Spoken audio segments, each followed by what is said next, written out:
Continue. Ladies and gentlemen, welcome to another episode of the Heroes Podcast. My name is Ryan G from Aligned Data Strategy, ADS, with my co-host, the real with Kirkwood, your kingmaker, your empire creator. Pete, what is our topic? Well, today, Ryan, I thought we'd talk about a subject I've been looking at with fresh eyes, right? This is an oldie, it's a classic, it's a goodie, it's fundamental, but I've been looking at it with fresh eyes recently. We all know one of the fundamental books that they always say you should read is How to Win Friends and Influence People. And it comes down to people skills. So let's talk about the people skills of a hero. Because I think that this is one of the most fundamentally missed elements of what's successful, what's crucial to a successful hero is they have to have some ability to interact and communicate with people. Because as a hero, you've only got two ways to change the world, either through force or persuasion. People either have to do it because you're stronger than them and you can make them do it, or because they willingly see what you're doing and they agree and they want to do it with you, right? Now, I think Dungeons and Dragons brings a really strong example of how to take this kind of stuff seriously, because when you're making a character in Dungeons and Dragons, it's not all just about combat. You've really got to think about your skills with regards to God, it's been so long, I'm going to really embarrass myself here with my knowledge of D&D. But you've got to think about your ability to influence people, your ability to lie and persuade, and how that's going to play out. You know, I do recall one absolutely incredible campaign that I did play where I played a bard, and a lot of the time that leadership skill needed to be there. When we needed to make an impact, I had to perform a song in front of an entire tavern to swing the thing in the favor. But those kind of skills, right, often you think the hero with their sword play, not so much their song play or their word play. But it's so crucial is having those skills to back it up. And you even look at it when you really break down what people skills are. They are the skills you use to interact with other people. Now, you think of a hero where you think maybe it defies the archetype, someone who doesn't have good people skills. Think of like The Witcher, right? And here you have a hero who's cold, they don't communicate a lot, they're not friendly, but they're actually straightforward, efficient, and heroic, and they are admired for the qualities that they do display. And what's the word? Like you have a understanding of those people skills you can go back and forth with. Because a lot of the time, some of the most heroic and incredible people aren't necessarily easy to talk to, but that's part of the character. It comes with the package. So it creates a different kind of archetype that you interact with, depending on the hero. You know, the bardic hero, it's probably an easy conversationalist, but the stoic warrior who has a sword twice the length of him and says, 5 words a day, as much as he's a hero, it requires a different skill of interacting with people to be able to efficiently communicate with that guy, or for him to be able to do things. It goes both ways. What do you think about that, Ryan? Well, you brought me upon some interesting ideas. Let's talk a bit about likability as well.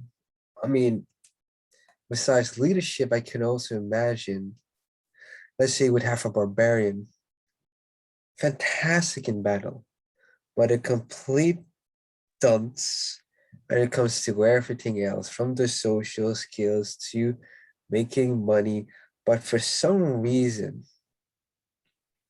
if you play the character right, he becomes this lovable doofus, Exactly.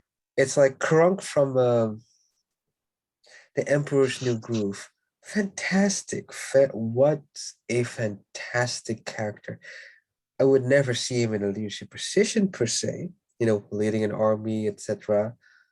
but you can't help but feel just some love and endearment for such a character. I would love to, just to hang with the guy because, Oh, absolutely. even though Right. Like he's talking you could about do a couple of absolute hours bullshit. down at the Yep. local pub with him. You could do a couple of hours down at the local pub with him and really enjoy that vibe. He's got that likability factor, even though Hmm. his intelligence is low. Right, Hmm. he's a perfect example of the strong barbarian archetype who can't communicate good. But it's like it's charming, and I think that's a fantastic example. You were saying, go on. Yes. And then you talked about, the demonstration of certain skills. I can imagine that in the pub, talking to animals is not necessarily the most relevant skill. But if we're talking about, the scouting, the looking for the enemies, the stalking, the ambush, the hunt, then this likable character becomes a completely different being because he's in his element. It is a moment where the bard goes from jokes to, okay, this is his expertise. I need to back the fuck up and support where I can. And in that, I believe we start to see the different group dynamics. When we Well, go out, yeah, we go out on a business trip or, do our weekly hunting every Friday, meaning, clubs, pubs, etc. yeah, There's going a out and certain, experiencing the world. exactly, that's a good one, experiencing the world. And by experiencing, you give the world a chance to experience you. Thus, you have the chance to, demonstrate your people skills. To give an example, yesterday I went to um, Rotterdam and we went from a Korean all you can eat bar, Korean barbecue thing to Ben and Jerry's. Now I distinctly remember, let's say, some Finn's Kelvin techniques. You make a comment and you feel out the vibe. Mm, No intentions, just I throw out a comment and I feel out the vibes. And when a certain vibe comes up, cool. I know what script to use. I know what technique to use. And then we have the IMC technology with the storylines. I am just a client visiting, and you'll probably have a crush on me by the end of this song. yeah, Probably. It's a nice thing to do, or it's a nice thing to imagine. And thus you have the idea of what if people skills also relate very heavily to theater, because I could imagine actors. exactly.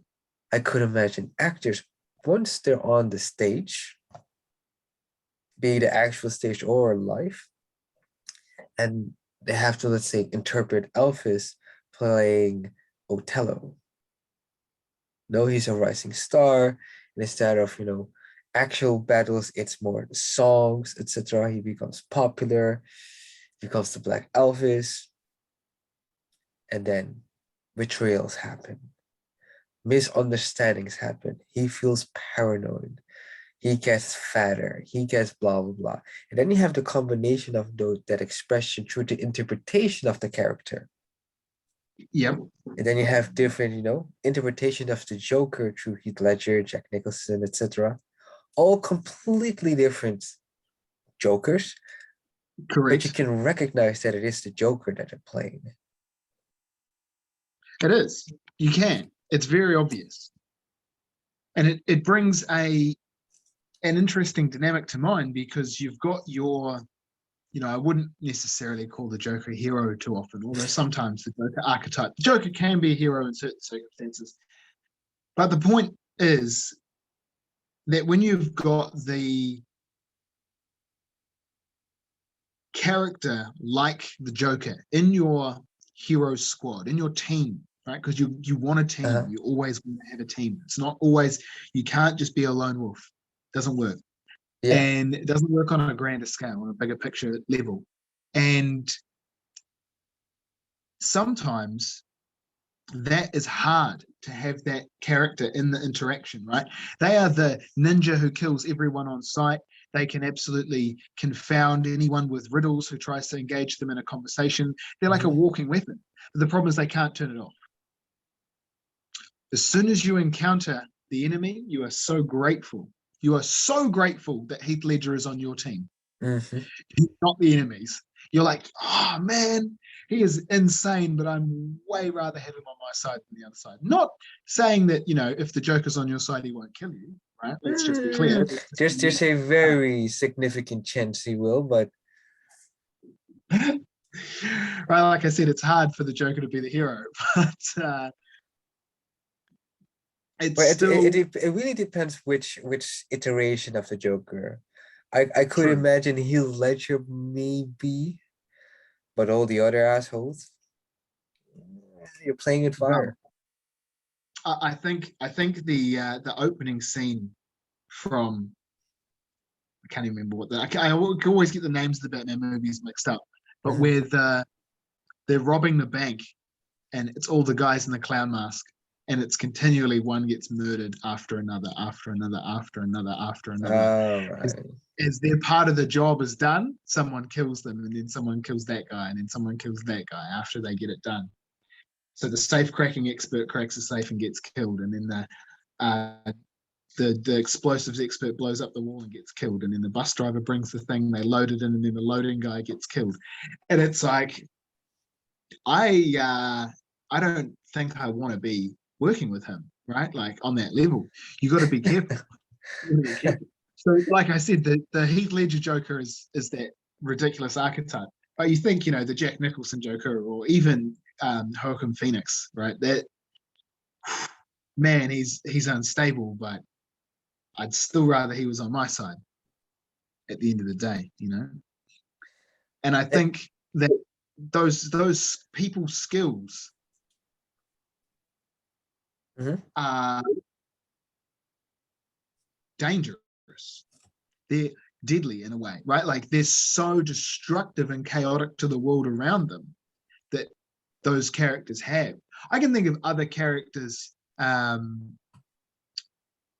Like I'm trying to think of some more heroic characters that have traits like this. You look at some of the back and forth between like characters in Star Trek. Like you have Spock, who's so super logical, Mhm.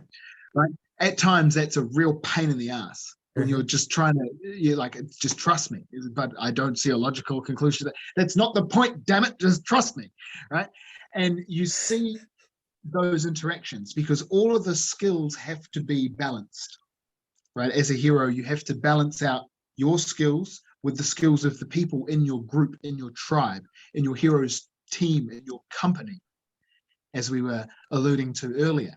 And I Right. think that a lot of this stuff gets forgotten when we look at such a surface level of things, right? If you're trying to hire someone to fill a spot in your business and you're just looking at the resume, it's not going to work. You're gonna need to see what their personality works like with regards to the other personalities in your team. Right. You might have to hire two people to get one job done, to get a right personality match that creates efficiency, as opposed to something which just creates a nightmare. Because I've seen this before, and I've seen it in many examples, not just I've seen it in social groups, right? People will get kicked in and out or included, excluded, just sort of drift in and out of them through, especially if you observe a large population and you have a lot of friends throughout it over a few period of years who hang around in a certain area. People who know me probably can work out who I'm talking about. But you see these people skills everyone has. Everyone has some way of interacting. Some people play the victim, some people play the white knight, Mhm. some people want to make sure everybody just knows that they've got their back no matter what, because then you can't be a threat. Some people know that they can get away with pushing and they'll push around them to see who they can take advantage of. Some will do that with a mean spirit, some will do that with a, well, hey, world's tough place, but I look out for me, with a fair judgment. There's all different kinds of ways people choose to interact with the world around them. And at the end of the day, it's like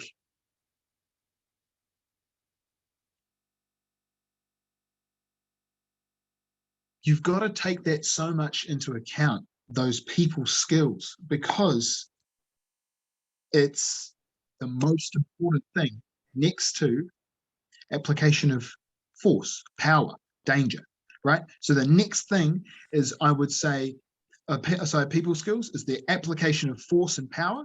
Now, in our modern society, that is as hard as someone could hit and hard as they can punch, and as much money as they have to hire a hitman. Don't get it wrong. Don't get it twisted. We live in a world where money has serious power. So a really rich person can legally fuck you, or a lawyer who doesn't. It doesn't have to be rich, but if they know the law, if they know what the rules of the land are and the laws of the land, and they, especially if they understand things like sovereignty, we really get into some levels of power and things here.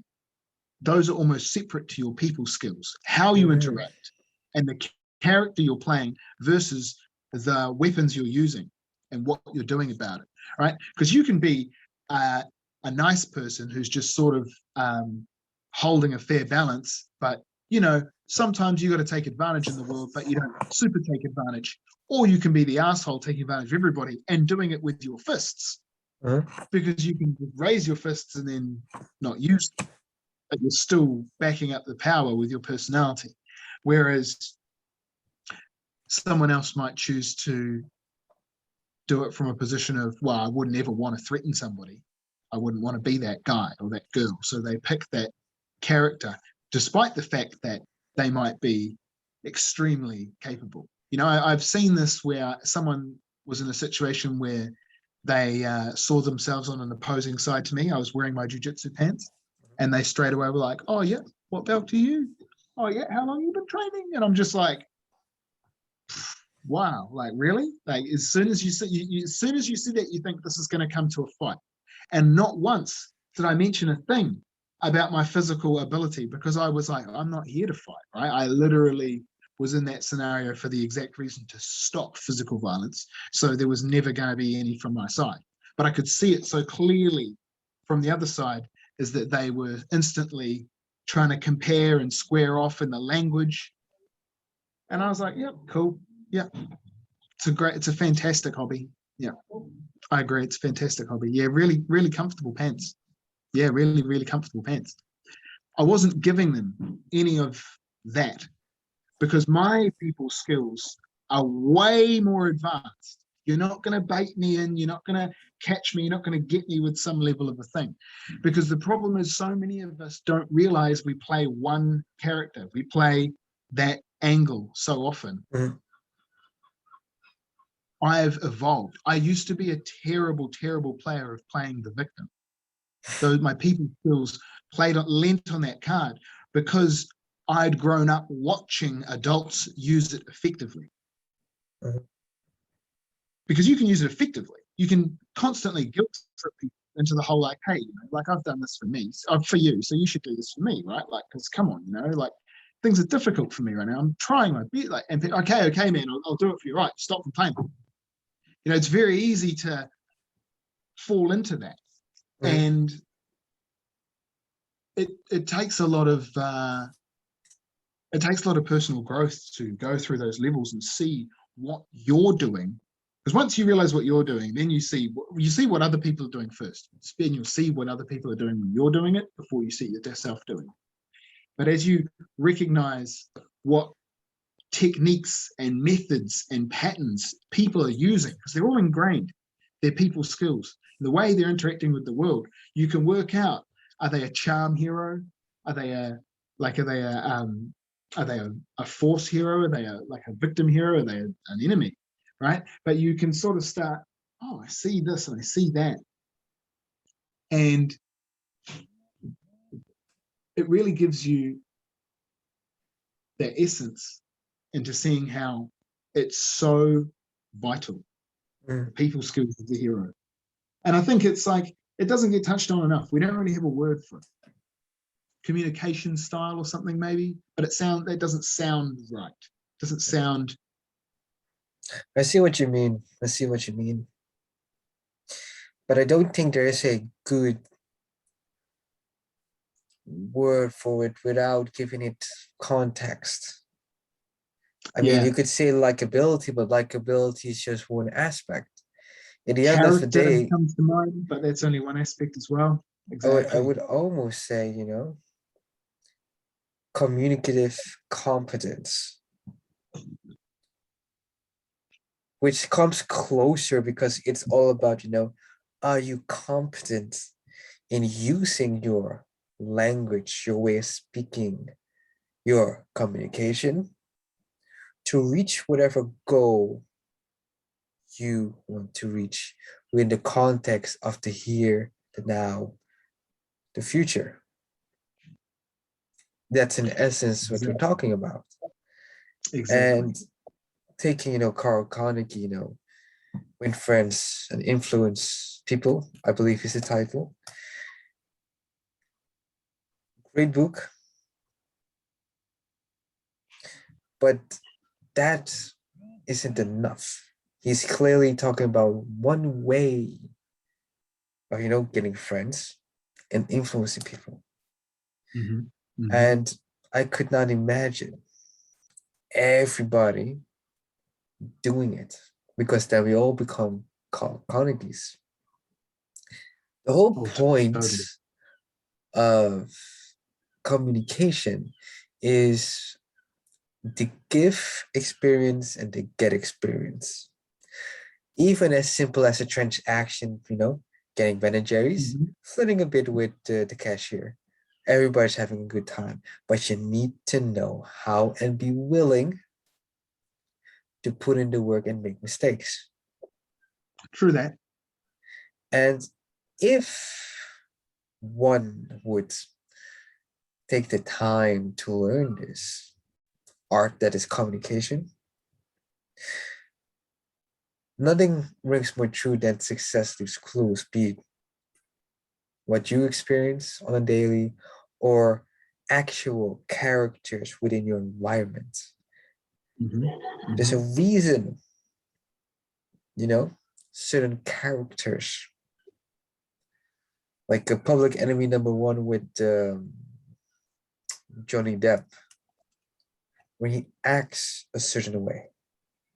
There's something entrancing about the way he walks as that character, as that gangster mafioso type character that you just can't help but he's a dangerous man, but the way he communicates shows that he has more than just his danger aspect. He's a man of culture, a man of respect, a man that has merit. He's not simply It's a the sub thug. communication, right? It's the sub communication that he is a king, that he carries himself like Exactly. royalty. And that's He holds exactly the himself same above. thing. That's exactly the same thing that makes Kronk from The Emperor's New Groove so endearing. If he didn't Yes, have that, he would just be some thug that would kill the king.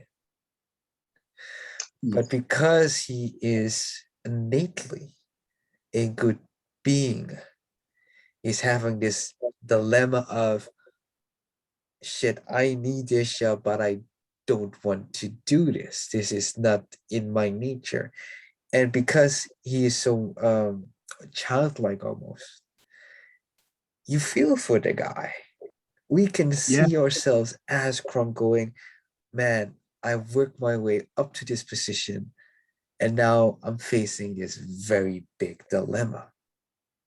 And then he has to demonstrate character because he figured, okay, the best thing to do is, midway, fucking dump him off with somebody else, with a llama herder or whatever it's called, and hopefully won't see him again. And of course, if you saw the movie, uh, technically he should have killed the fucking llama and turned him into, trauma. But you get the point. Yeah, yeah, yeah. But that's why he's not a villain, right? Because of the way that he acts, and that I really get where you're coming from because the frame of the interaction that you proceed with, that you communicate with as a hero, it almost it almost casts you in the role of the hero or the villain. Yep. Almost, not entirely, because a lot of the time, if your communication doesn't resonate on the right kind of frequencies, people will categorize you as an enemy just Yeah. because of the frequency and the vibration of your communication, Right. not because of what you're saying, not because of your actual intention, right? None of that counts. If you're communicating, like, this is especially common when men communicate insecurity to women. Right. But insecurity or vulnerability? Or, well, either, right? But the Okay. point is that they pick up on it and they respond backwards. Now, hey, this happens from men to men, from women to women, and in all sorts of other kind of situations and shit, right? Like, don't get me wrong, the miscommunication happens constantly with humans, but I think because of a lack in our general culture of understanding about how men and women truly work and operate, there's been like a subconscious ingraining of a insecurity and a shyness. Like, it's I find a lot of men suffer from anxiety and over talking, things in their mind where they struggle to just act like with confidence, with flow, with any level of smoothness around women when emotions are triggered, right? If emotions aren't triggered, it's different. But as soon as Mhm. emotions are triggered, they just go block. And I've been there myself. It's real easy to lose your Uh-huh. shit in the moment. Very easily. We've all been there. We all, that's, the specific type of woman that just catches you so much off guard because of her beauty, because of the way that she acts. It just hits and you just don't know what to do. And wouldn't you know it? You remember the surrender experiments? Yeah. What happened with me specifically was there's a moment of fuck, I'm trying to not engage with my own emotions. Mm. I'm trying to be okay, but the whole teaching of Michael Singer, the surrender experiment, is it's fine not being okay with not being in control of your emotions just for a quick second, because there's more power in that. There's a reason these emotions are stirring up. And of course, the way of communication. You can easily use the insecurity, this vulnerability, this moment of weakness to communicate what you really want. And if the goal is, Exactly. if the goal is, and this is a pragmatic lesson in how to communicate vulnerability or insecurity properly, which I have had to learn the hard way. Say I have, say I'm so starstruck by her beauty, by the way she moves, the way she dances, that I could not create the words, the sentences, the paragraphs on, Yeah. you know? And there's this moment where we're about to communicate that oh shit moment. And then I realize I have nothing to say other than, man, you left me speechless. And immediately I would usually expect a he or okay, blah blah. And it's either one of those two. And I could just, easily make a joke out of it, like, do you do this often? Blah blah blah. Man, I Well, wish I had your power to just make people shut the fuck up just by dancing. How do you do it? And then the conversation starts. yes, because exactly, right? Because all what you've done is you've taken action and Mm, you've not gotten yourself bogged down in the anxiety. You've just turned the obstacle into the way. Like, yeah, you've demonstrated all of those flash sayings that sound cool. You're actually demonstrating how you would follow that through. Because what people forget is, right, like, a lot of people see, this goes for men or women, doesn't matter. You'll see someone do something and you'll think, damn, man, they're so confident. How do they do it? I wish I could do it. Well, they had the same feeling in themselves as you, but they saw it as excitement to go after what they wanted versus a fear of fucking up that opportunity. And that is literally the difference between how the frame is for anxiety versus excitement when you get emotional about an upcoming event, whatever that event is, right? It might be crossing the room to talk to somebody. It might be a fucking something you're invited to go to, whatever the fuck it is. And I remember my ex, she tried to cancel our second date because she was suffering from anxiety so bad. She's like, I can't leave the house. I'm fucking and she was so terrified about fucking up the date with me That's that she worked herself adorable. into a complete state. I know, it's completely adorable. Like, it's so hard to hold anything against this girl. She's so adorable. And so instead of flash dinner reservations and everything I had planned, I just changed that. I went and got takeaways. I just took it straight over. It was like, well, fucking chill out. Smart. It was like, fuck, she panicked about that. But it still, once I was there, after 5 minutes, no anxiety, because Yeah. the waiting for it to happen has happened, and it's over. You move forward.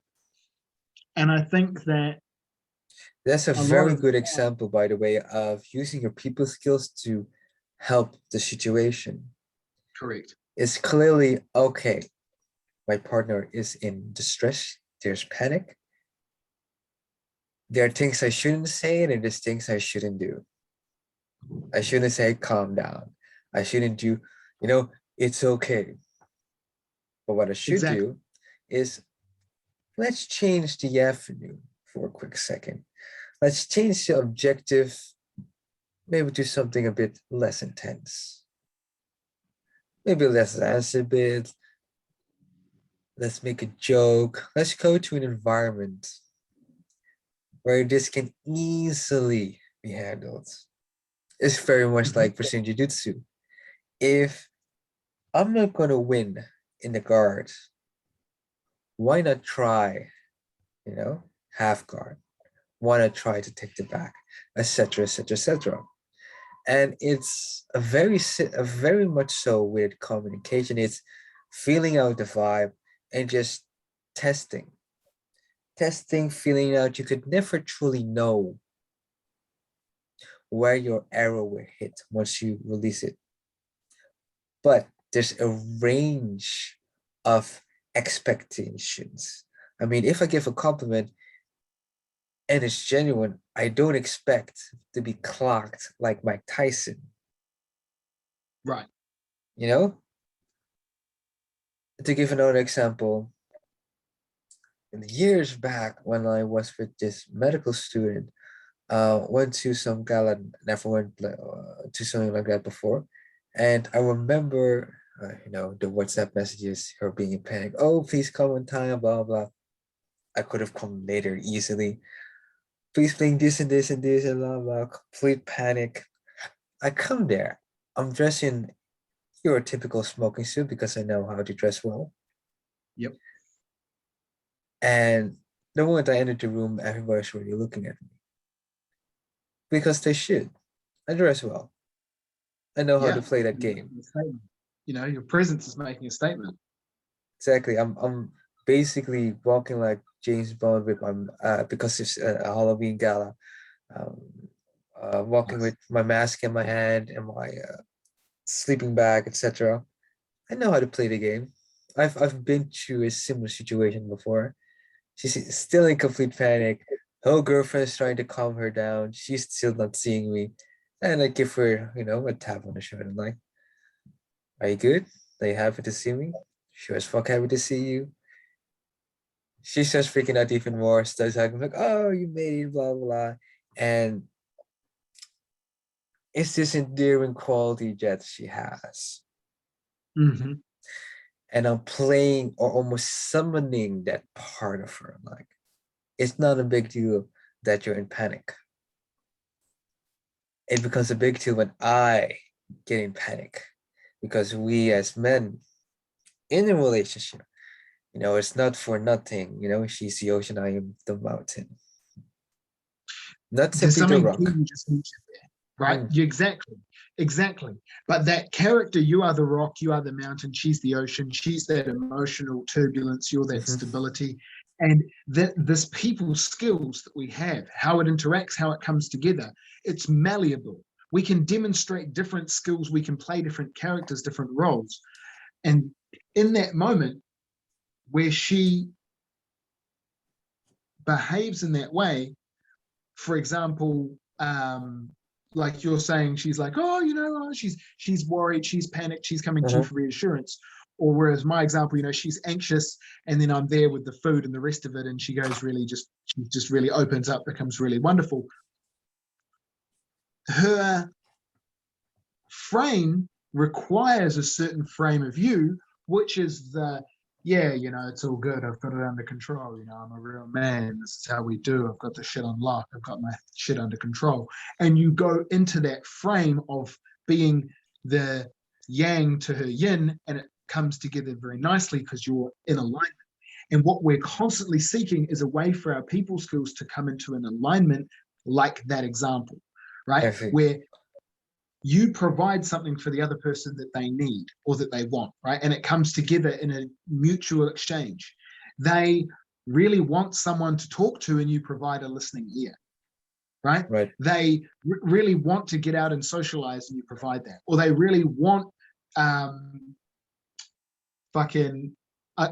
coffee in silence, and you give them a coffee in silence, right? Like you meet them at that other side, and there's that energetic vibration of, yes, that is a transaction I'm happy with.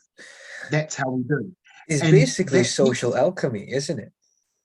It is. It is. You're right. And it comes down to, there's so many different frames you can describe it with, but everyone is operating from a few, right? I'm not going to say people are so cardboard cut out that they always play the victim card, right? That's just hyperbole. They don't always, but it'll be their go-to pressure handling situation, or the white knight, or the joker, or the whatever the fuck, right? The king, the barbarian, the tyrant, whatever their card is that they play, that they have as a go-to, unless they're actually the kind of person who puts effort into developing those skills.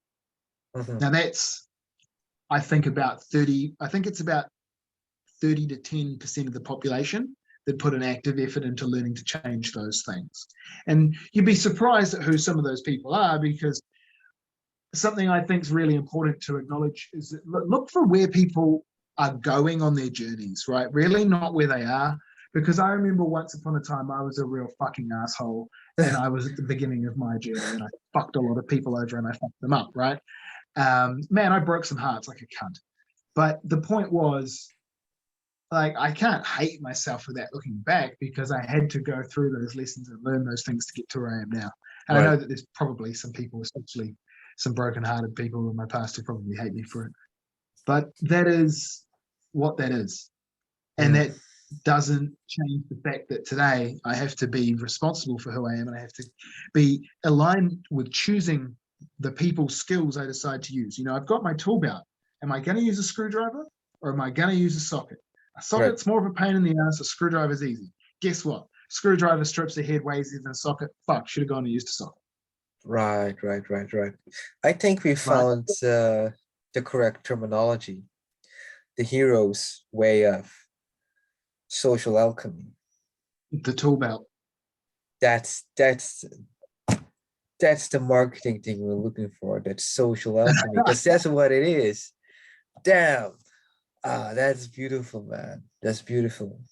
Social alchemy. Because what a hero in essence does is play the game. Play the game to both his advantage and the advantage of his team, his tribe, whatever. And to give an example again, if he is to talk and flirt with a bargeman, he'll change up the dynamic to fit or benefit his team on the short run, the long run, whatever. It's the same with clients. Usually it's going to be, let's first focus on pleasure. Let's build rapport on the basis of, what you're trying to reach. Oh, okay, cool. How long have you been in business? Interesting. Where does a passion come from? I'm curious. I like to know these things about people. and you start to talk. Let's get them enthusiastic. Let's get me enthusiastic. Let's both elevate our state of mind. Like, okay, cool. So why hire me if everything is perfect? What's the problems, you know? Is it a revenue thing? Is it a process thing? Is this a data thing? Is this a people thing? Is this a leadership thing? What's getting in the way of you getting the success that you need, want, desire, deserve? And it's It, the same game as a consultant, you know? it makes a lot of sense, right? Because when you put it like that, I think, right, who are the clients that stand out for me in the relationships I work with? And Yeah, the more I know about them, the more effective I am in working with them, right? yeah, The deeper that understanding. Because I have some people who work with me locally that I know a lot about, and some that I don't know a lot about when I should know more. But I have right, some people internationally who it would make sense if I didn't know much about them. But some of them, I know a lot about them because they've been very open about certain things. right. So when I work with, I have someone call me from the other side of the world, and they're like, "Hey man, I just want an hour of your time. Pay for an hour of my time. Right? Anyone can do this. This is open to people. I don't turn the service off because it's just so needed. Mhm. But if you know about it, you know about it. And then I'll sit there and I'll go over their main couple of questions, and then there's always a couple of auxiliary questions, and it's usually about an hour. And it's like, it's whatever amount of dollars we agree on is fair for them. Right? I'm like being fucking reasonable here, I see. but that ability to match their frequency and Mhm. communicate on that level to help them solve those problems, that's that people skills, right? That's that um, ability where I have to be able to change and modulate myself to align with where they are, and Mhm. then change it to where they need to be. And it's a demonstration of the fact that I am not just play the victim card, which is I something see. I can definitely be proud of. Because once upon a time, I was just play the victim card, and that was just, I got pretty much anything you want, right? Cry harder, you know. Mm. And it's still a valid strategy. That's something I would choose, but I see what you mean. Social alchemy is all about getting what you want for whatever reasons. It's all about Right. using the tools that you have. And if it means, using that way of communication so Mm, that, it's a so that part, mm. I can survive or provide myself and my team the lifestyle that we think we deserve, so fucking be it. It's then us versus them. So what if someone gets You, fucked over? It's that game we're playing. I'm not saying it's right, you I'm not really saying are it's right. wrong. It's Like about the you game really we're are right. playing. I mean, Because I at the can end of the day, easily, yeah, continue. because at the end of the day, people can join me, right? I'm not exclusionary. I'm very much like, if you've got your shit together and you're smart and you want to get on board with that, you can get on my team. And if you don't like me or don't agree with me or don't want to do that, Mhm. if I roll over you and crush you and kill you, why the fuck should I apologize for that? Because that is nature. That is how the world goes around. That is the circle of life. So I'm not actively out here to destroy anybody. But if you put yourself in front of me and make things a problem, well then what do you fucking expect me to do, right? It's a reasonable uh it's a reasonable response, because tigers don't like go into the middle of the city hunting unarmed civilians, because, Yeah, well, unarmed civilians are easy prey, but the effort required to do that is just ridiculous for a tiger. But if yeah, you walk in front of one as an unarmed civilian in the woods, whose fault is it? It's not the tigers. So if you offer yourself up to me, right, like, this is why I can ethically annihilate somebody who's a hater. yeah, I will